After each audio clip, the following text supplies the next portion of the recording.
भारतीय आध्यात्मिक इतिहास में हुए एक ऐसे महापुरुष के बारे में आपको बताने जा रहे हैं जिसके कार्यों के विषय में उनको मानने वाले लोग तो कुछ हद तक जानते हैं, परंतु समस्त भारतवर्ष में और भारतीय मूल आध्यात्मिक इतिहास में जो उनके कार्यों का महत्व है उससे बहुसंख्यक भारतीय अभी तक जानकारी के अभाव में। भारतीय संत परंपरा में भगवान महावीर की जो परंपरा है, श्रमण परंपरा रही, जो मूलतः पहले तीर्थंकर आदिनाथ से प्रारंभ हुई और 24वें तीर्थंकर भगवान महावीर स्वामी से आगे श्रमणों के रूप में संचालित। उसी परंपरा में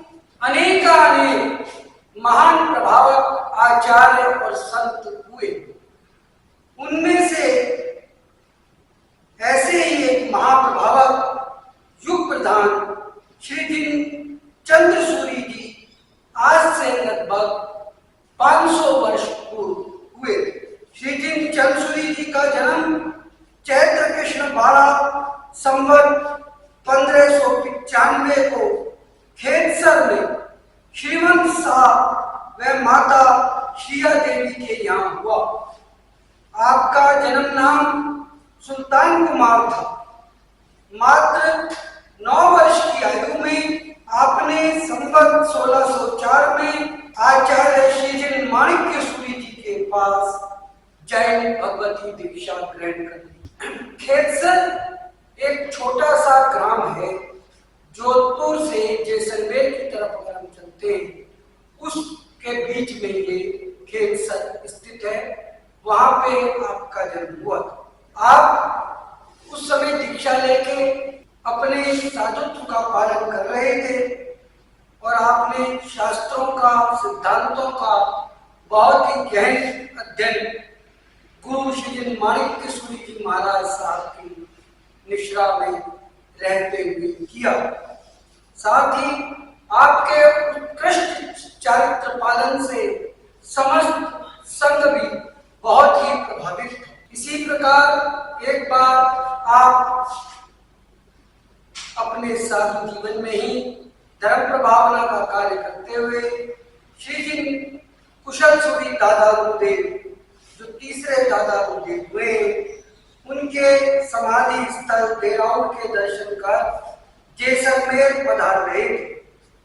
मार्ग में ही आपको यह सूचना प्राप्त हुई कि आपके गुरु युग प्रधान आचार्य श्री माणिक्य सूरीश्वर जी महाराज साहब का स्वर्गवास हो गया है। इस अवस्था में आप, जिनका साधु जीवन का नाम मुनि सुमति कुमार था, उनको जैसलमेर के महारावण मालदेव जी की उपस्थिति में,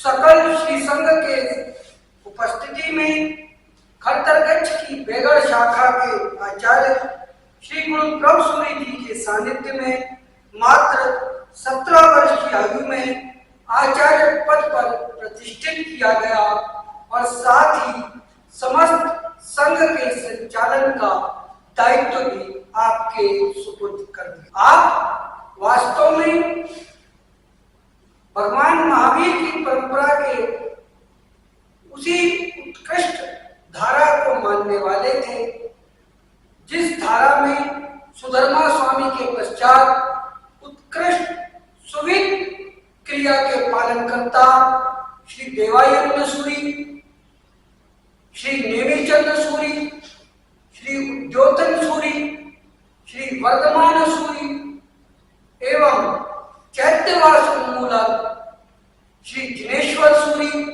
नवग्न टीकाकार श्री जिन अभयदेव सूरी और प्रथम दादा श्री जिन दत्त सुरीश्वर जी महाराज साहब हुए हैं, जिन्होंने परमात्मा महावीर की आज्ञा के अनुरूप श्रमण परंपरा में उत्कृष्ट क्रिया पालन किया और उसके महत्व को सदैव आगे रखा है। इसी बात को ध्यान में रखते हुए आपने जब आचार्य पद ग्रहण कर लिया, उसके पश्चात जब आप जैसलमेर का चातुर्मास करके बीकानेर पधारे और मंत्री संग्राम सिंह बच्चावत की अश्वशाला में रुककर चातुर्मास कर रहे थे, तब आपने अपने गुरु श्रीजिन माणिक्य सूरी जी के शुद्ध साधवाचार को सर्वत्र व्याप्त करने की इच्छा की और सुविध मार्ग पालन करने वाले आप श्री ने वहां बीकानेर के अंदर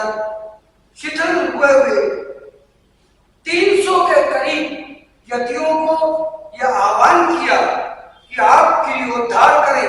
जिस आह्वान से 16 यतियों ने तो क्रियोद्धार किया और आपके सानिध्य में आकर शुद्ध साधवाचार का पालन करने लगे और शेष यतियों को पगड़ी पहनाकर मध्यरण ग्रस्त बना दिया गया, जो आपकी दृढ़ता, सूझबूझ और आपकी सर्व स्वीकार्यता का भी द्योतक है कि आपने शुक्राचार्यों को स्पष्ट ये कर दिया कि या तो आप शुद्ध साधवाचार का पालन करें या आप ग्रस्त बन जाएं, जिसमें आप श्रावक व्रतों को अंगीकार करें और सदग्रस्त के रूप में अपना जीवन यापन करें, उससे भी आपको सम्मान दिया जाएगा। यह क्रियोद्धार आपने चैत्र कृष्णा 7 संवत 1614 को बीकानेर में किया और जिन शासन में शुद्ध आचार्य की इस परंपरा को परिपुष्ट किया, इसके पश्चात आपने अपना अगला चातुर्मास सन 1615 को महेवा नगर नागपुर काशीनाथ प्रभु के सानिध्य में 6 मासिक तप की आराधना के साथ किया। आपने जिन शासन की सेवा में साहित्य सृजन के रूप में भी अपना योगदान दिया है, आपने 1616 और 1617 में पाटन में प्रवास करते हुए औषध विविध प्रकरण पर 3554 श्लोक प्रमाण टीका लिखी।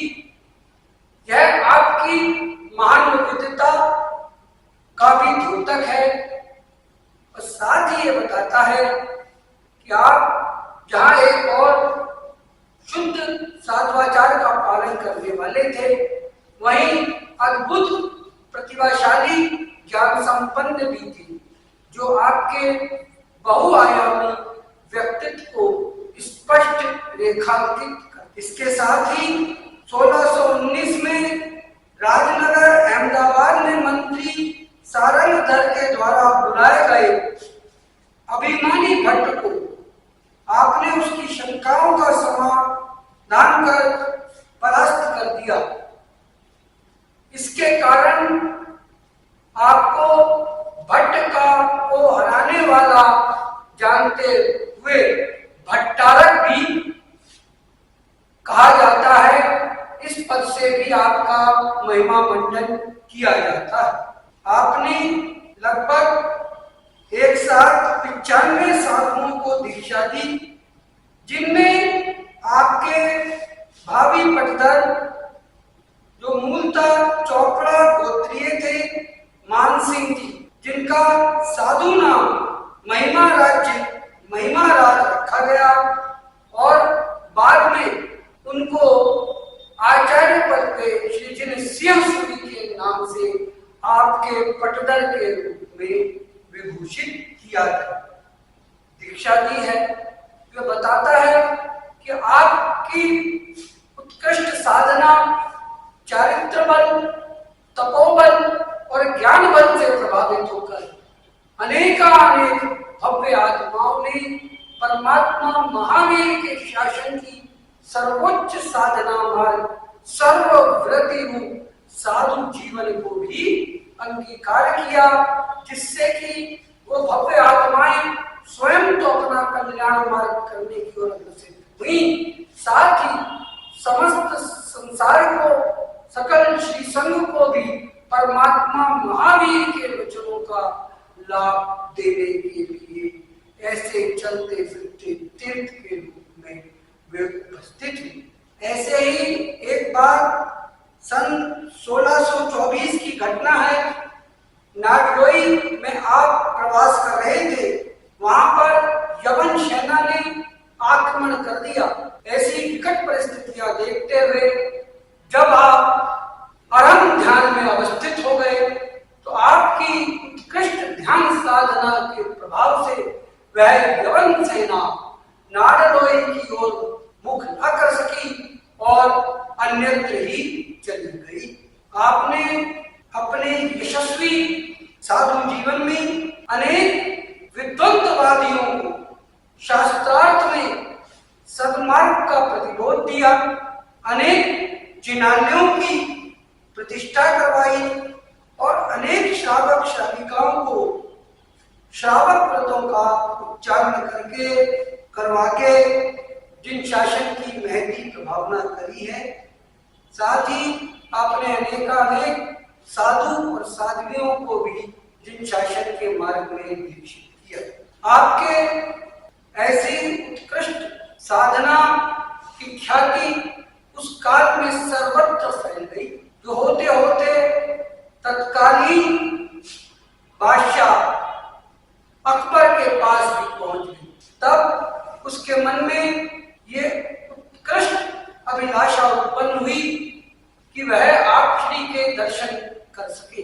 इस हेतु उसने अपने मंत्रीश्वर करमचंद जी बच्छावत के माध्यम से आप श्री की सेवा में यह अपना निवेदन पत्र मंत्रीश्वर करमचंद जी बच्छावत के माध्यम से भिजवाया कि आप श्री लाहौर में चातुर्मास करें, जिससे कि बादशाह को और उनके समस्त दरबारियों को और लाहौर के जनमानस को भी आपके सानिध्य का लाभ मिल सके।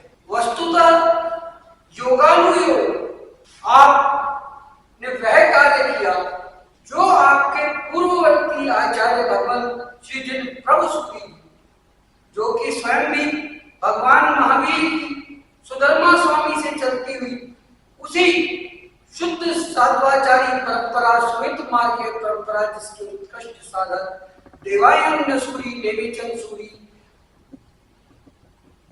आदि महान आचार्य जो हुए, उसी परंपरा में जिसमें वर्धमान सूरी हुए, जिसमें चैत्यवास मूलक जिनेश्वर सूरी हुए, जिसमें 10,000 श्लोक प्रमाण ग्रंथ के रचयिता जिनचंद सूरी हुए और जिसमें नवंग टीका का श्री जिन अभय देव सूरी हुए, जिसमें परमकारी दादा श्री दत्त सूरीश्वर जी महाराज हुए। उसी परंपरा में एक अद्भुत आचार्य हुए जिनका नाम था जिन प्रभु सूरी।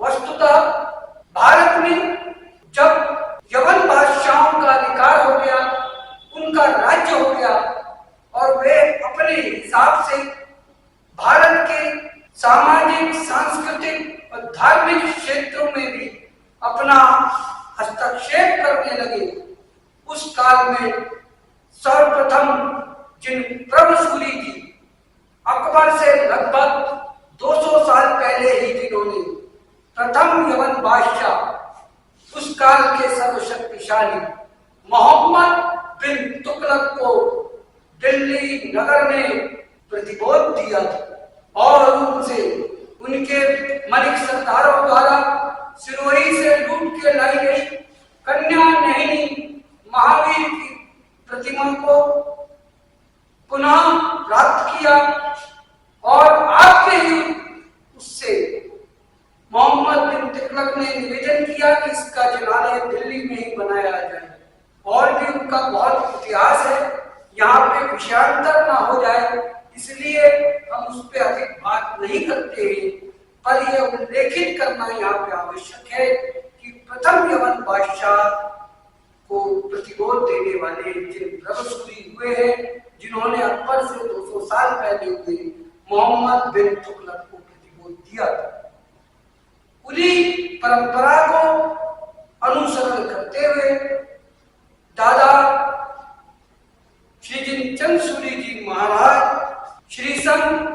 बादशाह अकबर का चातुर्मासिक निवेदन स्वीकार करते हुए संवत 1648 में 31 साधुओं के साथ लाहौर नगर में पधारे।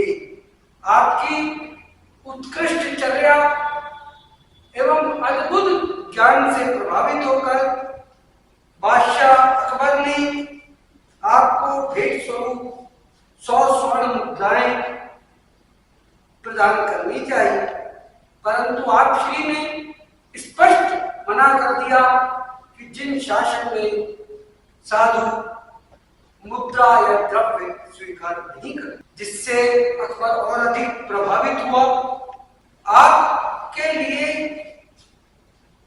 एक कवि ने उत्कृष्ट ही कहा है, चंद्र सूरी दादाजी अद्भुत योगी अद्भुत योगी अद्भुत योगी अद्भुत योगी श्री जिन चंद्र सूरी दादाजी अद्भुत योगी अद्भुत योगी अद्भुत योगी श्रीमंत शास्त्री याद दंपति ना कुलदीपक वितरागी दादाजी अद्भुत योगी अद्भुत योगी अद्भुत योगी अद्भुत योगी। और इस अद्भुत योगी से तत्कालीन सर्वशक्तिशाली बादशाह अकबर इतना प्रभावित हुआ कि उसने आपको बड़े गुरु के नाम से पुकारना स्वीकार कर दिया और आप श्री के प्रतिबोध से उसने द्वारका व शत्रुंजय आदि तीर्थों की रक्षा हेतु फरमान भी जारी कर दिया।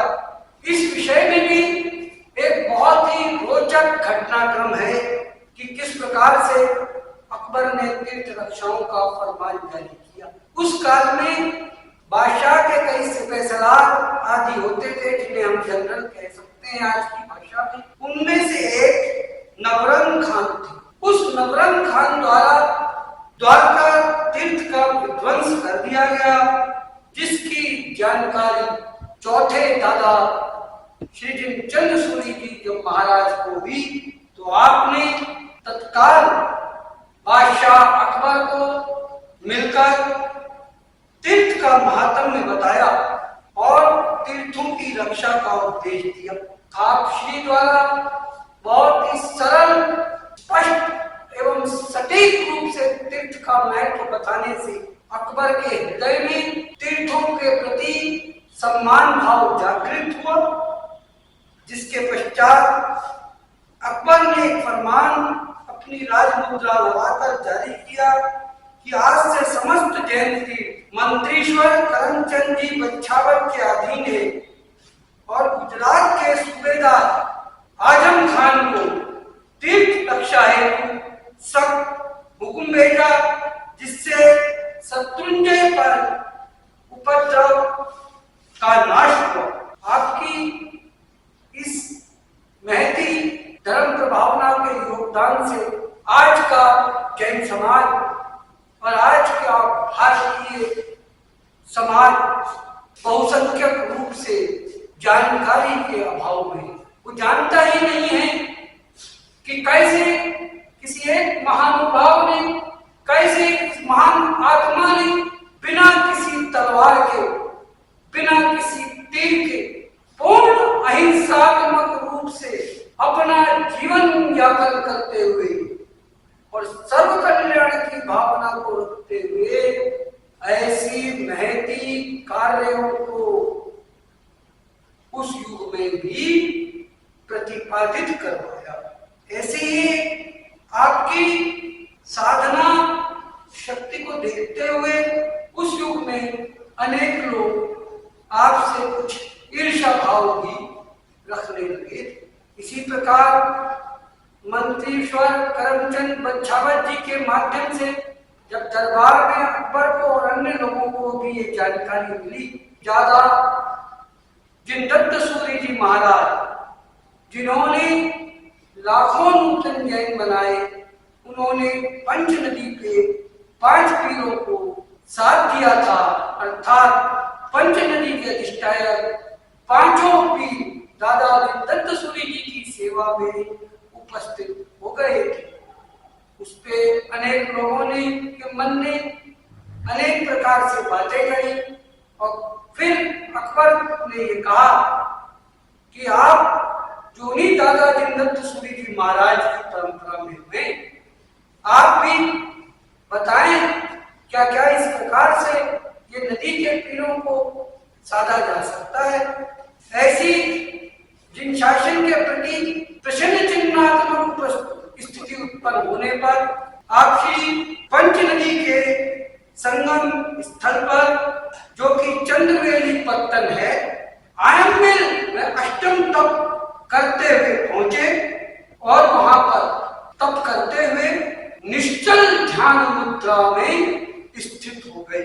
आपकी उस अद्भुत चारित्र और निश्चल ध्यान मुद्रा को देखते हुए पंच नदी के पांचों भी आपकी उत्कृष्ट चारित्र साधना एवं आपके उस अद्भुत ध्यान को देखते हुए पंच नदी के पांचों भी आपकी सेवा में उपस्थित हुए।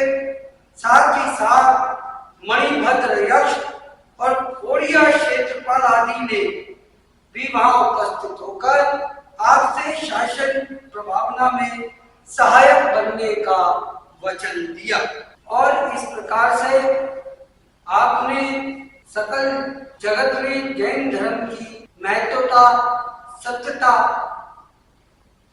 और प्रभावना की। ऐसी एक घटना और का उल्लेख आता है। एक बार तत्कालीन एक जागीरदार ने एक जैन साधु से तिथि पूछी। साधु जी द्वारा भूलवश अमावस्या की जगह वह पूनम तिथि बता दी गई। इस भूल को उन चंद जो जैन धर्म के द्वेषी लोग थे, आपकी महती प्रभावना से द्वेष करते थे, उन लोगों को जब पता चला तो यह एक सामान्य मानवीय भूल नाम को उन्होंने मानवीय भूल ना करके ऐसा बताने का समस्त जगत में प्रारब्ध किया कि जैसे जैन साधु को कुछ ज्ञान भी न हो। इस प्रकार जिन शासन की महत्ता में हानि आती देखकर आपने एक अद्भुत कार्य किया। आपने अपने एक शावक से स्वर्ण थाल मंगवाया और उस स्वर्ण थाल को अपनी साधना के मंत्र बल से अधिष्ठायक देवों की सहायता से आकाश में स्थित करवा दिया, जिस कारण उस जागीरदार की जो वह दुष्प्रचार में सम्मिलित हो गया था, सारी जागीर में और उसके आसपास के सभी इलाकों में उस दिन वह थाल चांद के सदृश दिखाई देने लगा और ऐसा होने लगा जैसे चांद निकल आया है। पूर्ण चंद्र 16 कलियों से संयुक्त और पूनम ही प्रेरित होने लगी। इसके साथ एक और घटना आती है।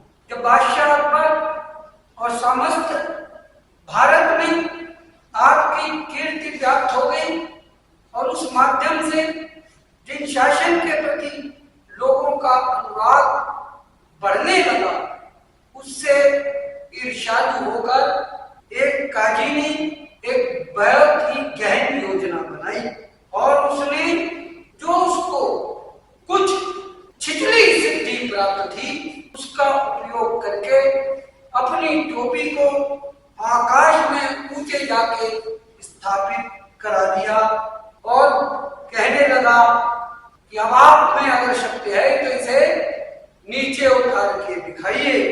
तब दादा श्री चंद्रसूरी जी महाराज ने जिन शासन की प्रभावना में हानि आती देखकर और जिन शासन की प्रभावना में लोगों को संशयात्मक स्थिति उत्पन्न न हो, इस कारणवश आपने अपने तपोबल से जब यह संकल्प किया कि आवश्यक है कि इस काजी की छिचोरी हरकत और का भेद जनमानस में स्पष्ट खोल देना चाहिए।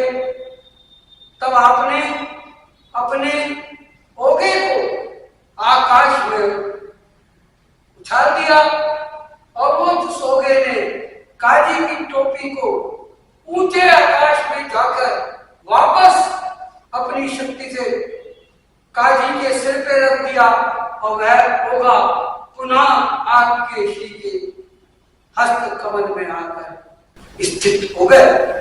ऐसे अनेकानेक घटनाक्रम है।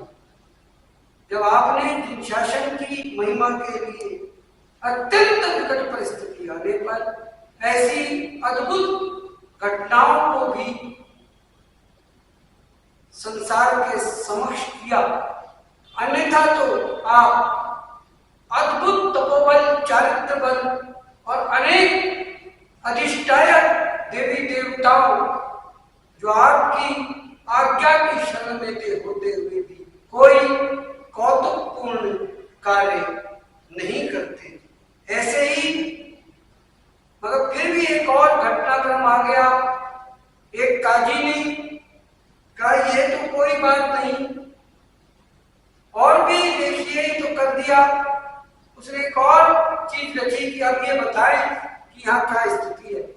उसने जमीन में एक गड्ढा खुदवाया, उसके अंदर एक बकरी रख दी, उस गड्ढे को पुनः उसने लीप पोत के एकत्र कर दिया और ये सब घटना उसने आप श्री के विहार मार्ग में की थी।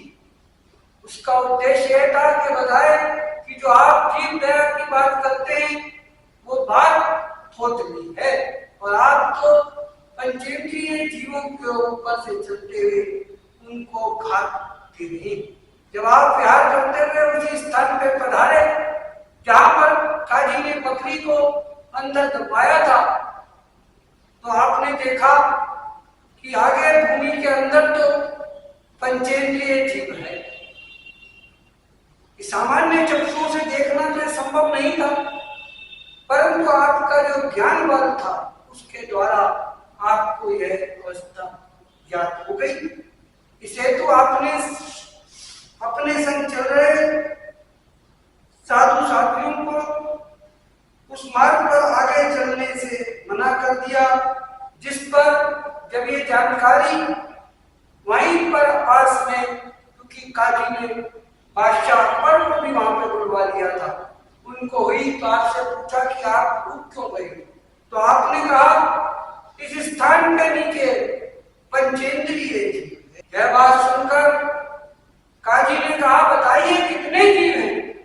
तो आपने कहा इसके नीचे 3 जीव। यह सुन के काजी मंद मंद मुस्कुराने लगा, क्योंकि उसने तो षड्यंत्र पूर्वक एक बकरी को अंदर रखा था। उसने कहा 3 कैसे संभव है। उसने कहा काजी ने आपका ज्ञान सही नहीं, यहाँ मात्र एक ही जीव एक बकरी है, 3 नहीं। और जब उस बात के लिए उस स्थान को बादशाह अकबर के सामने ही खुदवाया गया, तो उसमें से 3 बकरियां मिली, क्योंकि जो काजी ने बकरी रखी थी वो गर्भवती थी और अंदर भूमि में जब उसे गाड़ा गया उस गर्मी से भी उसकी प्रसव वेदना और तीव्र हुई और उसने बहुत जल्दी ही 2 और बकरियों को नीचे ही जन्म दे दिया था, जिससे नीचे 3 बकरियां हो गई। इस प्रकार से जब वह आपसे प्रभावित होता चला गया तो बादशाह अकबर ने पूछा कि मैं आपकी और क्या सेवा करूं। तब आपने उससे जीव रक्षा हेतु फरमान का भी आग्रह किया। यहाँ पर यह भी उल्लेखनीय है कि आप में किंचित मात्र भी अहम भाव नहीं था, अपितु आप समस्त रूप से समस्त जीवों के कल्याण की भावना से कारणों में ही, क्योंकि अकबर ने पूर्व में भी एक फरमान एक अन्य मेहदी आचार्य भगवंत की एक प्रभावना से जारी किया था हमारी का। आपने कहा कि ये तो अच्छी बात है, पर आप इसमें हमारे कहने से 7 दिन और बढ़ाइए।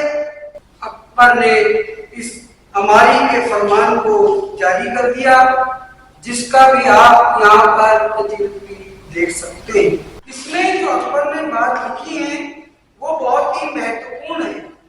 ये जो फरमान है आप देख सकते हैं कि उर्दू भाषा में है, तो हम इसे पढ़ नहीं सकते, पर हम इसको भवन लाल जी नाटार जिन्होंने उर्दू के इसका एक अनुवाद अपने दिया है, उसको शब्दशः सारांश रूप जो उसका दिया है शब्दशः बता रहे हैं।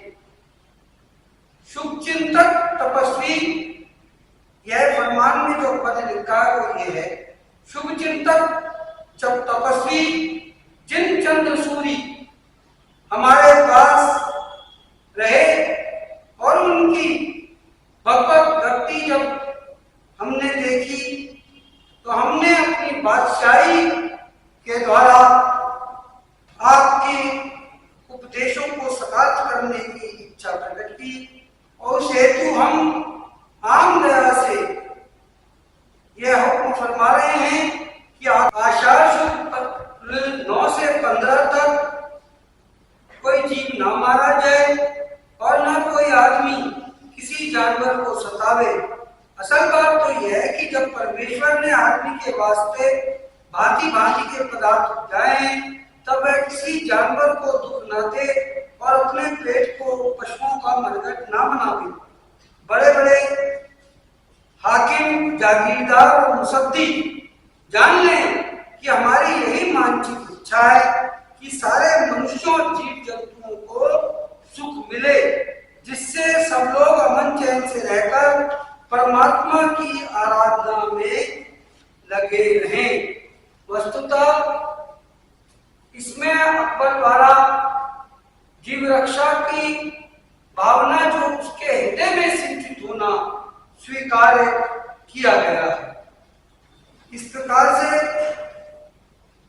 आप अनेक महती प्रभावना कार्य करते रहे। इस प्रकार से आपने अनेक प्रभावना करी और एक जगत में बड़ी ही प्रसिद्ध उक्ति है कि जैसा शक्तिशाली करता है उसके अनुचर भी वैसा ही करते हैं। अकबर द्वारा जीव रक्षा का यह फरमान देने के पश्चात अनेक राजाओं ने भी अपने अपने राज्यों में 10 दिन, 15 दिन, 20 दिन, 1 महीना, 2 महीना तक जीवों के अभेदान की उद्घोषणा करवाई। इस प्रकार से आपसे प्रभावित होते हुए अकबर को यह जानकारी मिली कि किस प्रकार दादा जिनदत्त सूरी जी महाराज को स्वयं अंबिका देवी ने प्रकट होके ये बतलाया कि वे युग प्रधान आचार्य हैं।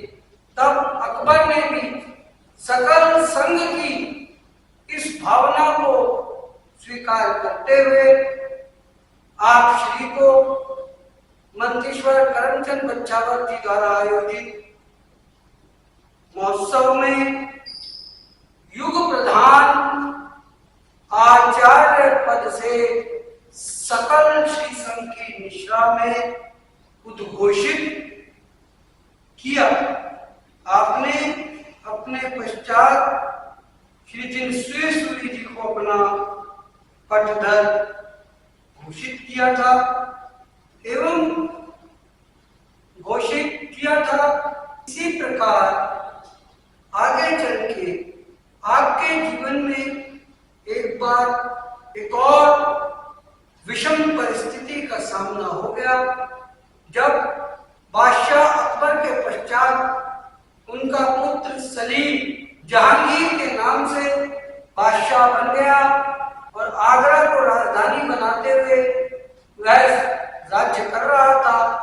उसी समय एक शिथिलाचारी यति द्वारा एक बहुत ही ऐसी घटना की गई जो कि यति द्वारा एक महिला के साथ बहुत ही निकृष्ट घटना की गई, जिसके कारण जहांगीर ने शिथिलाचारी यतियों को अलग ना समझते हुए समस्त यतियों और साधुओं को ग्रस्त बन जाने का आदेश दे दिया और कह दिया अगर वो नहीं बनेंगे तो उन्हें गिरफ्तार कर लिया जाएगा। एक ऐसा अपूर्व संकट जब शासन के सामने उपस्थित हो गया, सकल संघ चिंतित एवं भयभीत हो गया। तब संघ ने आप श्री जो पाटन में विराजमान थे उनके पास जाकर यह निवेदन किया कि आप श्री हमको इस विकट परिस्थिति से निकालें। तब आप उस वृद्धावस्था में भी पाटन से अति उग्र विहार करते हुए आगरा नगर पधारे और बादशाह जहांगीर को यथोचित रूप से समझाया। और जब जहांगीर को वास्तव में सही परिस्थितियों का पता चला कि साधुत्व जीवन में तो कोई भी साधु किसी महिला के साथ एक पाटे पर भी नहीं बैठ सकता है और ये जिन्होंने करा है वह शिथिलाचारी हैं, और इस भेद को जानकर उसने सबको समान रूप ना समझते हुए दंडित करने का जो अपना सामान समझने का आदेश था सबको एक समान समझने का, वो निरस्त कर दिया और साधु साध्वियों के रूप में जिन शासन के जो प्रभावक हैं, जो चलते फिरते तीर्थ है हमारे, उनका संपूर्ण भारत में विहार जो है वो सुनिश्चित हो गया।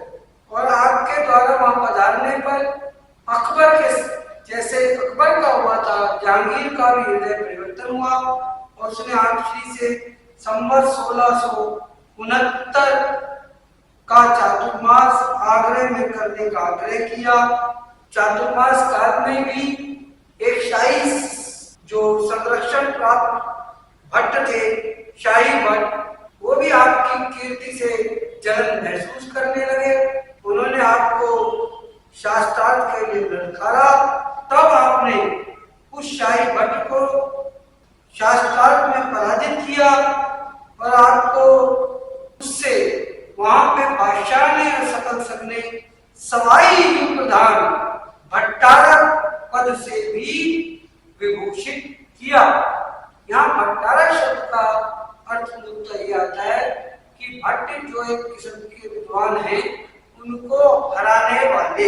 इसके पश्चात आपने अगला चातुर्मास जोधपुर के पास बिलाड़ा नगर में किया, जहाँ पे आश्विन कृष्ण दूज के दिन आपका स्वर्गवास हो गया, जो आज लगभग 400 से अधिक वर्ष हो चुके हैं।